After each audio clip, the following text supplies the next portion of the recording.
La primera de nuestros debatientes de esta noche tiene 75 años y está jubilada.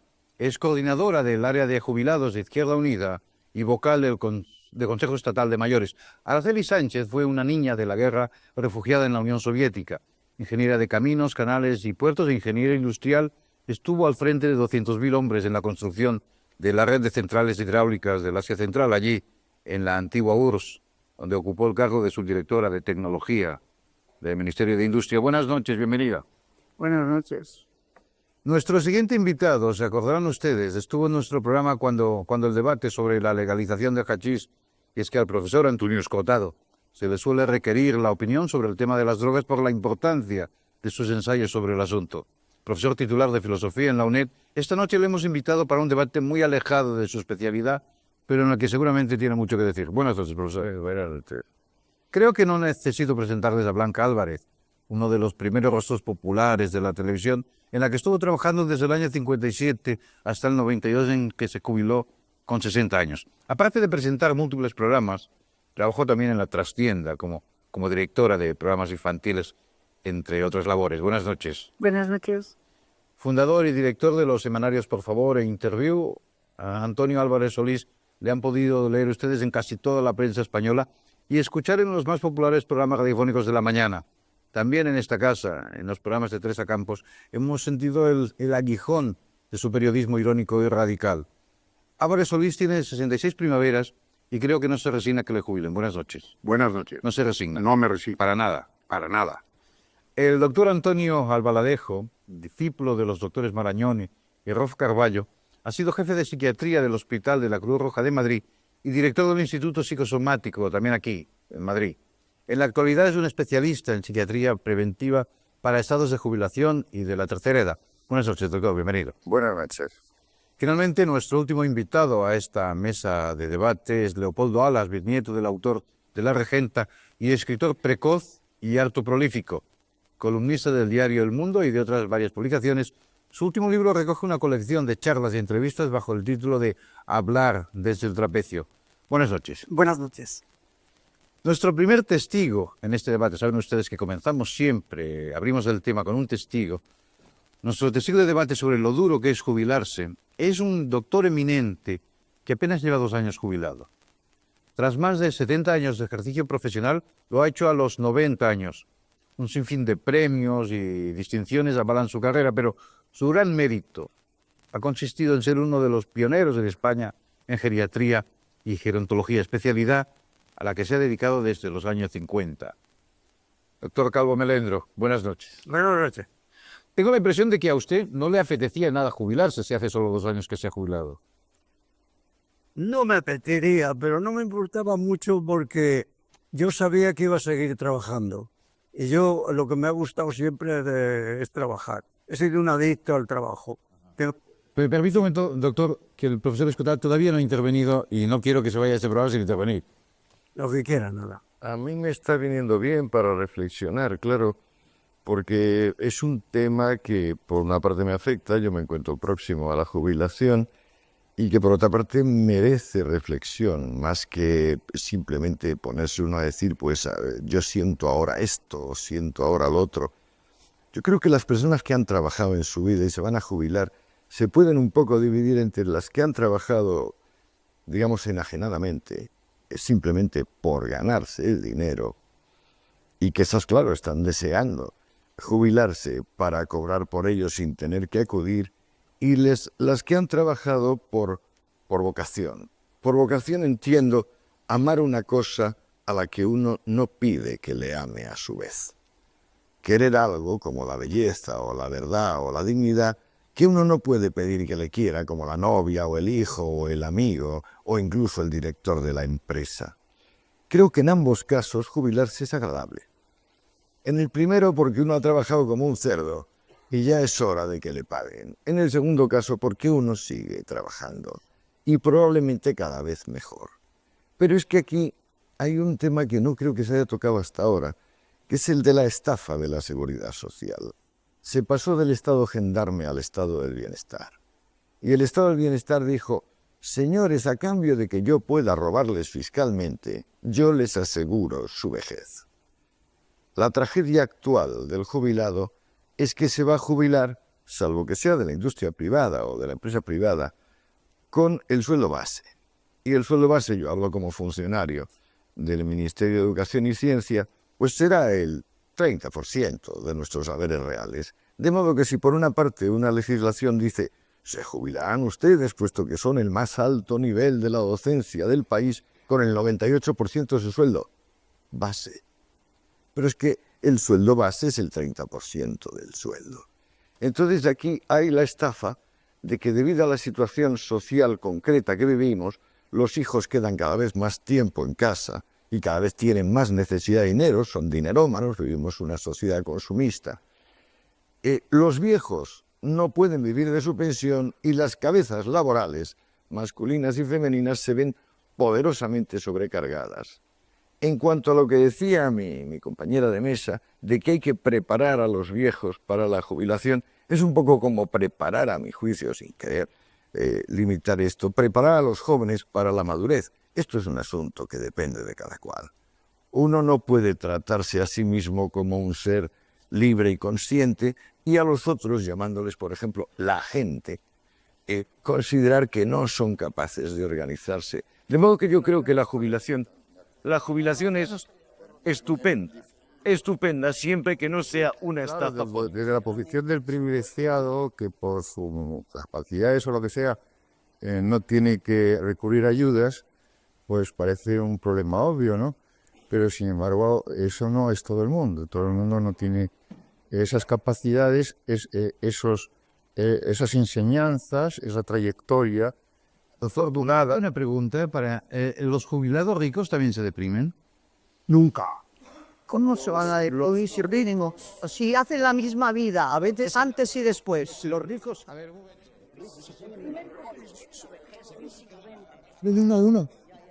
Los ricos se ponen melancólicos. Porque no son guapos ni jóvenes, pero no deprimen, porque no tienen para comer. Lo he escuchado, usted decía que sí, que se... Yo creo que es el primer igual. Yo creo que la vida aquí está mal encaminada.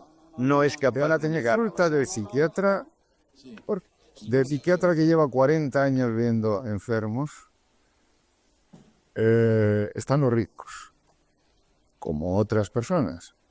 Y entonces los ricos, la gente dice, bueno, los psiquiatras os dediquéis a los ricos porque como tienen mucho dinero, pues son los que pagan y todas esas cosas, ¿no? Cuando el rico se confiesa al psiquiatra y establece una buena relación con él,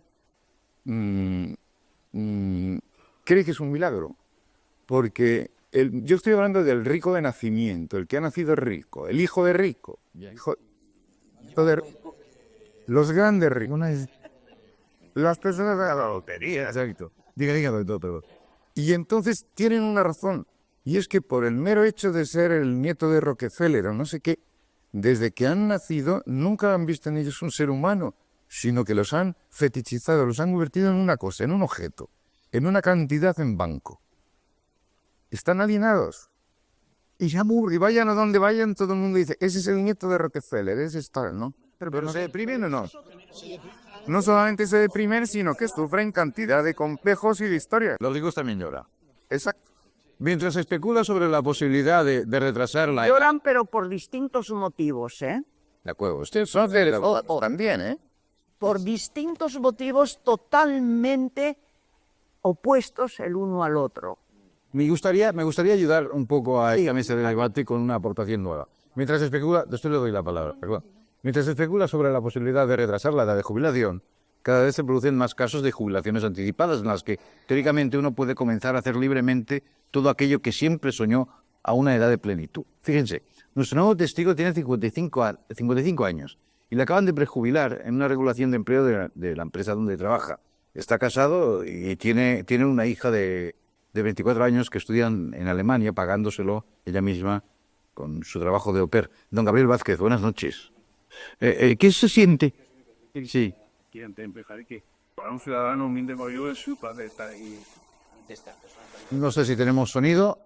No tenemos sonido. Bueno, pues vamos, si me permite usted, vamos a arreglar el micrófono, que es una cosa que hacemos con mucha celeridad, pero mientras tanto, había pedido la palabra, me parece que la había pedido Blanca, pedido. Creo que el doctor estaba pendiente de una intervención. Pues doctor, quería usted decir, porque es que Mira, yo quería acentuar un poco, bueno, y tratar de unas cosas. Primero, ¿es útil la preparación para la jubilación o no es? Aquí en España no se ha aceptado. Yo sé que por el extranjero se ha hecho y que, por ejemplo, he conocido a una socióloga judía que era especialista nada más en preparación para la jubilación. Bueno, aquí yo sé de empresas que han mandado una carta primero a cada uno de los trabajadores de la empresa y diciendo cómo era y cómo era y que contestaran si querían y no ha contestado ninguno. Aquí no ha tenido ninguna aceptación. no se habla, doctor, porque la gente no quiere ni oír hablar, ni inventar la jubilación, como muchos no quieren ni oír hablar de la muerte. Sí, bueno, no sé, no lo sé bien yo por qué será eso, pero el caso es eso. Yo quería acentuar otra cosa, el conflicto de generación se ha acentuado, de tal manera que eso es muy contrario al bienestar y al respeto a las personas mayores. Y si me permiten un momento, cómo están las cosas difíciles aquí. Yo sé a un chico, hijo, que dice, yo no me hablo con mi padre porque es un cochino. Bueno, y luego sin hablarme mucho tiempo. Esa es la situación de uno. En cambio, en China teníamos un guía jovencito, muy bien parecido y todo eso, y le decían en Shanghái, mira que teníamos otra guía muy guapa y muy tal, tú no le decías algo. ¿Por qué no le dices algo? Dice, no, yo no puedo decir eso, no está bien. ¿Y tú no tienes novia? Dice, no. Dice, pero yo me tengo que casar con una de mi comuna. Y decía, pero hombre, pero bueno, ¿y si no encuentras en tu comuna? No encontraré. Pero bueno, figúrate, no encuentro nada. Entonces, ¿qué harías tú? Pues yo me casaría con quien me dijera mi padre. Es decir, esto significa el respeto que en un sitio tienen al padre y el respeto que tienen en otro. Vamos a ver, creo que hemos recuperado el sonido y no, tampoco hemos recuperado el sonido, o sea que lo vamos a dejar para más adelante. Antonio. Hay una cosa que me preocupa, es que cuando se habla de preparación para la jubilación, cuando se habla de acomodación personal, yo tengo muchísimo miedo al individualismo actual, que refleja una sociedad narcisista y, por lo tanto, como decía nuestro joven amigo, peligrosa incluso para ello. Yo creo que el jubilado depende del sistema colectivo, del modo de sociedad y del sistema de sociedad que tenemos. Cuando una sociedad ofrece proyectos colectivos importantes, ojo, el jubilado cambia de ocupación, pero sigue incardinado en la sociedad. Cuando una sociedad es profundamente individualista, no podemos recurrir al conductismo permanente de prepararle, de motivarle para que haga cosas individuales y haga cambios individuales. Los cambios o son sociales y colectivos, o realmente solo navega una minoría por ellos. Solo navega una minoría. No tenemos que exagerar y no tenemos que sacar las cosas de quicio y pensar, por ejemplo, que el problema de la jubilación es un terrible problema nuevo y que la vejez es un problema terrible nuevo. Es decir, hoy hay jubilación, hace 100 años no la había. Entonces, por muy dramático que sea hoy jubilarse, ha habido un acceso a ese avance social, ¿no? Por otro lado, la tipificación... Y que se mantengan, porque está por ver que siga bien. Usted se developó, vamos. Es que la incertidumbre no es del lado del joven, es de la sociedad entera. O sea, entonces, lo que ocurre es que esta incertidumbre, como un costo inevitable de la sociedad que hemos hecho y en la cual, por otro lado, recibimos extraordinarios beneficios, pues no podemos llegar a mitificar cómo tratábamos al abuelito hace 40 años, porque tampoco las cosas eran así. Y el abuelo no es un maestro, pero no es eso. Entonces, además, cuando eran así, muchas veces aquello era merced a una falta de libertad, de esa ganada. Entonces, de lo que se trata es de lo siguiente. El viejo lo tiene difícil y el jubilado lo tiene difícil. Y nada más. Y por muchas vueltas que le demos, lo tiene difícil. En todas partes. Tiene que No, pero en convencerse. unos sitios más difícil que otros. Of course. Pero, Además, lo que es estamos confundiendo... es preparar a la etapas, gente que ¿eh? no lo esté, mediante programas especializados, a afrontar esas dificultades. Diga, Araceli, perdón. Quiere decir que está usted exponiendo argumentos que no proceden. Dice, hace 100 años el jubilado no percibía ni un céntimo. Hace 100 años se vivía tal. No se jubilaba. Hace 100 años no había automóviles. Y si los había, construir un automóvil costaba un año igual en su fabricación. Y hoy los adelantos tecnológicos, biológicos de todo tipo son tan enormes, la revolución industrial ha adelantado tanto que no se va a producir miles de veces más y vamos a seguir viviendo lo mismo. Porque es que, claro, es que es así, la vida es así. No sé qué tienen que ver los autónomos. Tiene que ver muchísimo más. Es que las riquezas que se obtienen del trabajo automatizado, es inmensamente superior, pero en muchísimo, que lo que se recibía antes. Entonces, a pesar de todo que hay injusticias, nos tiene que tocar un poco más a los que lo producen que a los que, en fin. Entonces, las jubilaciones hoy, cualquier país, yo leía antes de venir aquí, los ingresos por aportación a la seguridad social del que trabaja, incluso ya están previstos perfectamente el reparto a las jubilaciones.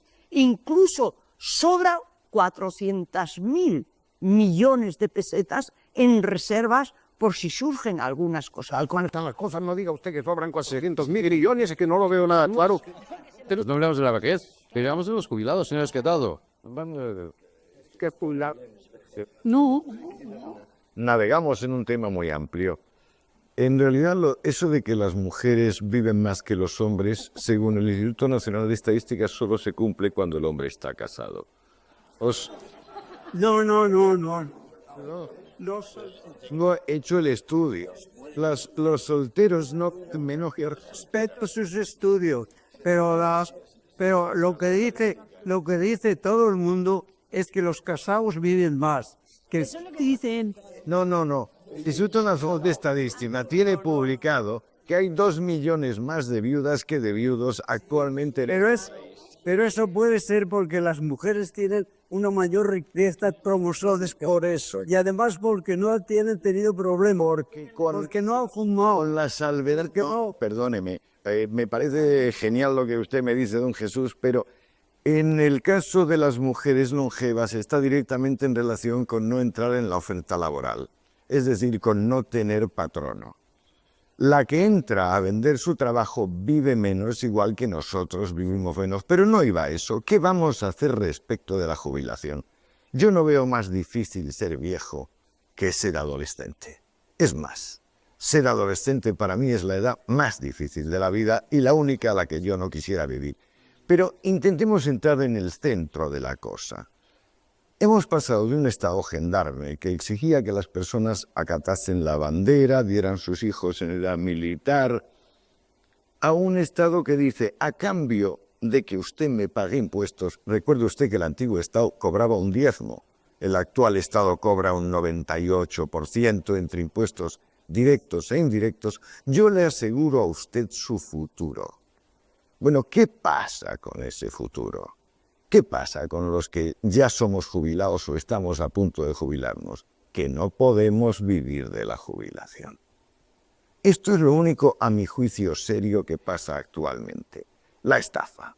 Un Estado que ha pasado, digamos, de meramente velar porque Dios, la patria y el rey estén allí, que ese cobraba un 10%, a un Estado que vela por la vida entera, la de los niños y la de los viejos, que cobra el 98% fiscalmente y que nos asegura la miseria a los viejos para empezar, y ya veremos a los jóvenes. Parece, si yo no recuerdo mal, que en tiempos de Suárez se hizo una reforma donde se obligaba a la industria privada, a la empresa privada, a que no distinguiese entre sueldo base y complementos, a los efectos de que las personas al jubilarse tuviesen la parte proporcional de lo que habían pagado en su existencia. Esto no funciona, por lo menos para la burocracia estatal. Yo me considero un privilegiado, porque los profesores de universidad somos privilegiados dentro de las rentas públicas, puesto que nos dan el 98 o el 96%. Son eméritos. Ojo, pero el 98 o el 96% del sueldo base, que a su vez, como le dije, no llega al 30% de nuestros haberes. Entonces se condena a los viejos, después de vivir una sociedad basada en el consumismo, basada en el bienestar, al malestar. Si esto se suma el paro juvenil, pues entonces claro, la situación final no es que sea difícil jubilarse, es que, o que sea rematar al jubilado, simplemente es que hay fraude, hay estafa. Se reciben 30, 40 años del dinero que la gente paga para la pensión y no se les da la pensión que se ha convenido. Luego se dice que es que ha habido mucha gente, que es que los niños mueren menos, se cuentan los cuentos chinos que sean. Si hay alguien que sabe de economía y que sabe de contabilidad, esas cuentas las tiene que sacar. Es como cuando nos dicen, por ejemplo, que la Telefónica o que Iberia tiene déficit. Y tú dices, ¿cómo va a vivir? Por ejemplo, uno que abre una mercería o uno que abre una hamburguesería, si el que tiene el monopolio del transporte aéreo o el que tiene el monopolio del teléfono no funciona. Deme usted a mí eso y ya verá usted cómo lo hago funcionar de inmediato. Antonio, que lo podemos resumir muy fácil, que es que quieren sacar adelante el milagro de un Estado en expansión con una sociedad en contracción. Dime. Pero entonces esto no... Bueno, Posición de ancianos, igual que la Hugo de joven.